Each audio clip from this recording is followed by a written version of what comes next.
जी बड़ा महंगा तेल हो गया है। हुण मैं रोड के ले आंदा है कम हो गयो। अलो खैर पवोण ते अलो चल ले आ मुड़गा अग ले आओ सो 500 दा पवा ले आ जाओ। आ ले आ अगे मशीन ते ले आओ। भाई साहब सानू तेल पा दियो। कड्डो जी 500।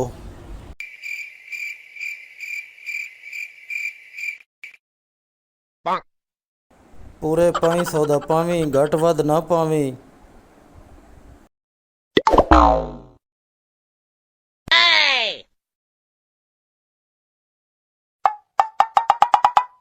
चलो जी आओ चलिए अगे बड़े लेट होए पाया जल्दी करो मुकाओ बैठो। उस्ताद जी आज कोई वारदात पा लवी है खर्चो तांगा तो तेल भी कोरी तेल ही पवा लवी है।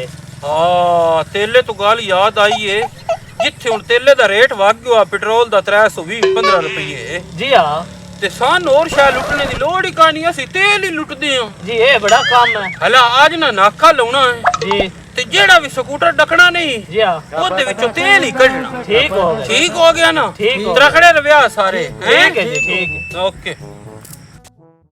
गड्डी आ गई है स्कूटर आ गया है डको हैंड्स अप ओ आ तो का चल नहीं मोबाइल नहीं लेने तेल पेट्रोल कड्डो भाई अल्लाह वास्ते है भाई और अल्लाह दी कसम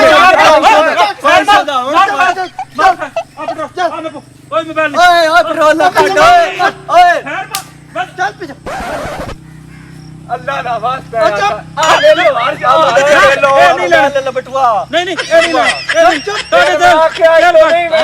चल